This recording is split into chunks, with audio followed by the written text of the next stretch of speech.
YouTube? It is Toy Adventures here again with another figure review, and here we have a figure all the way from Italy because it refuses to get released here in the United States. We have the Jurassic World Dino Rivals Savage Strike Plesiosaurus. Now, this is our second Plesiosaurus in the Mattel line. But the funny thing is, and the tragic thing is, neither one of these ever reached the States. I've seen a few, maybe one or two people that found this one in U.S. Walmarts, but never after that. Certainly the battle damage one never reached here, which I'm still looking to get. I'm still looking to find that one because I do want that one, and I managed to get this one. I was super lucky. It was like the second to last one he had, and I got an ass just in time and was able to secure myself one of these Savage Strike Plesiosauruses.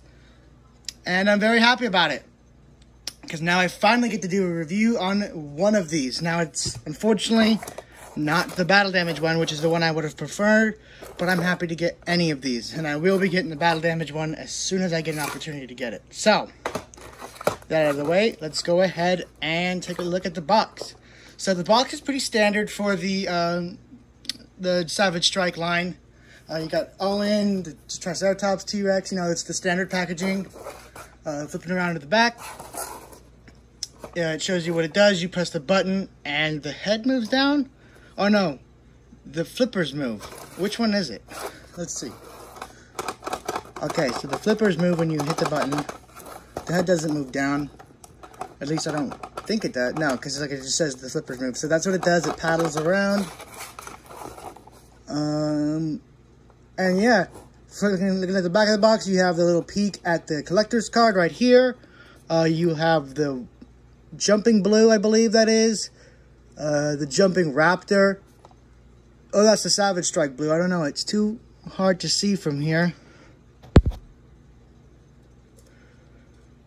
I think that might be the jumping blue. You have the Sigimolik Dilophosaurus and the what was going to be the Jurassic Park 3 Velociraptor. Taking a look at the side. Nothing going on here. Nothing going on here. Just the Jurassic World logo. And then a bunch of legal information on the bottom. So yeah, let's go ahead and take a look at this figure outside of the box. Okay, so here we have her out of the box. And let's take a look at her. So I wish I really had the battle damage one that I could compare them to, because that is the original release, but I'm still working on getting it. I will get it, guys. You will be seeing a review. I don't know when, but it could be a long time from now. It could be real close. It just depends on whenever I'm able to find someone who's willing to ship over to the States. So yeah, let's take a look at her little collector's card first. You have a nice little drawing right here of the Plesiosaurus, or Plesiosaurus, whatever you guys want me to call it. It has a 3 in strength, a 4 in speed, I thought the speed would be a little higher. I thought these guys were pretty fast. A 2 in intelligence, and a 4 in attack. So these guys aren't really much to be scared of. But I'm sure, you know, if you're alone in the water, these are pretty dangerous. I actually don't know what their diet is, other than probably fish. Maybe meat. I don't know. I don't know if they just eat fish or eat meat in general. I don't know. I don't know enough about Plesiosauruses. So, or Plesiosaur. Is it Plesiosauruses or Plesiosaur? You guys are going to have to correct me down in the comments. Anyway, taking a look at the paint job. So, I'll go ahead and flash a picture right now of what the battle damage one looks like. So as you can see with that one, the paint scheme is a lot more aquatic looking. It's blue, at least. So it looks like something that would live in the water. This one, I can still see it looking like it lives in the water. I've seen, if you guys, I don't know if you remember watching Walking with Dinosaurs, the Liopleurodon skin. This is kind of like an inverted version of that, where that one was black with these cream, well, it was white stripes on there, but this one is a nice, like, yellow mustardy cream color, with black stripes going down the back, or very dark blue. Either way, I could still see this being a aquatic creature. This looks like something you'd see real deep down below. I don't know, I'm having trouble thinking of how to put it into words, but yes, this is maybe like an Arctic one. So I don't know if they lived in the Arctic. Ugh, this review's a mess. Getting back on track. This is actually a lot smaller than I thought it would be. Let's go ahead and get on a premature size comparison. Here he is with a Mattel human. I think it is one of the few Mattel dinosaurs, single carded releases at least, not like the little mini ones that come with figures, that is actually shorter than a person, even with its neck fully extended up like that. I mean, sure, you could have its neck looking all like that, and yeah, then it's taller, but that's not how it's supposed to be. It's supposed to be like that. Or underwater, it's supposed to be like that, so, yeah. But still, I mean, it's the size it should be. It's in scale, so that's all that matters. So, for its action feature, like I showed in the box, when you press the little button here on the back, the flippers have this very nice and organic looking motion. This looks very organic and, you know, it just looks how it's supposed to. It pulls off what it wants to pull off very nicely. With the, like I said in the Articulation review, or Articulation, when the action feature feels natural and organic to the creature it's supposed to be for, that is a huge plus for me. So with the Articulation, that was a huge plus, and here this is a huge plus. They didn't give it some cheesy, it bites down feature. They gave it something that would actually be useful in a play scenario, which is the flippers moving. I wish it was a little bit lower, the button, that way, you know, when I'm filming, I could have it moving like that, and it'd be a lot easier not to get my finger in that shot. But, you know, I'll work around it. You guys know I work my magic. Getting on to other size comparisons. But before we get on the size comparisons, let's get into the detail of this thing, because this thing has a lot of detail packed into it for such a small little figure. So I got pretty lucky with mine on the paint. The paint's where it should be. Going all the way down the neck, you just see all the little lines and the folds in the skin are sculpted. I don't know. Okay, so I know you guys can see it right here on the camera. This cream color is a little bit different from this one, and it shows up a little bit in person, but it shows up much better on camera. I don't know if that's premature yellowing like you see on the Lost World Chasmosaurs, or Chasmosaurs. People always want to correct me on how I pronounce that. Anyway, yeah, I don't know what's going on there. Going down the body. I mean, you can't notice the difference in person as much, but on camera right now, you guys can totally notice that the body is a different color than the flippers and the tail and the neck. But in person, that difference isn't as noticeable.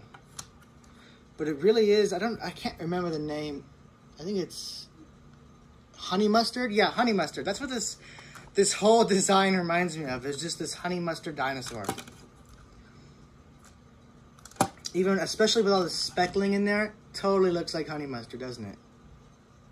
There's its little scan feature. Let me get it nice and...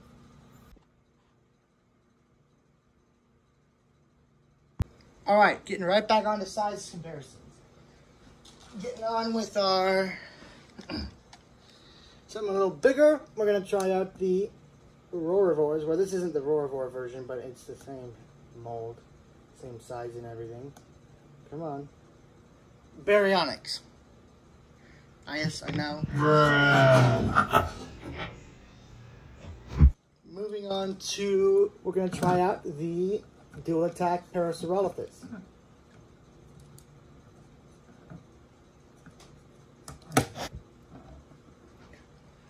Just so you guys get an idea of just how small this dude is.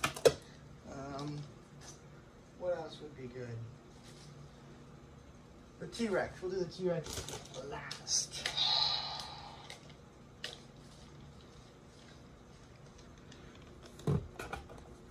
Oh, wait, no. I have one more after this. So there's it is with the Thrash and Throw T-Rex. As you can see, just absolutely tiny.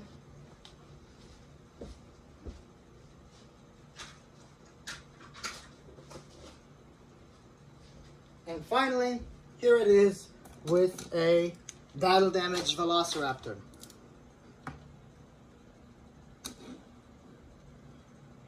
So, there it is. All the size comparisons, just to give you guys an idea of how small this thing really is. Okay, for the review's final segment, we're going to go ahead and get on to articulation. Starting from the neck down, the jaw has a huge range of motion. Just look at that.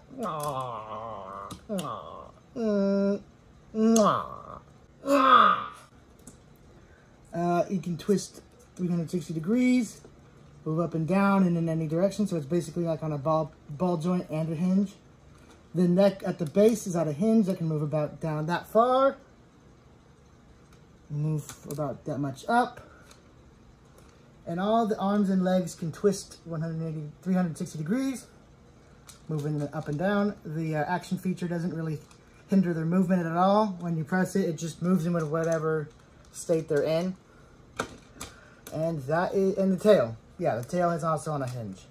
And aside from that, that is about all the articulation that is built into this figure, but I feel like that's all you really need with it. It does its job. It's a Plesiosaurus toy. You don't need it to bend in all these different ways. I feel like, I mean, that's just how I feel with all the battle damage line, is that that's like the perfect line of toys for Mattel, is because they always have the perfect articulation in the perfect spot. They're not collector quality toys, no, but they're certainly a cut above the rest of the toy line, where you have these heads that can move left and right. You can get them looking in different directions. You can look it up.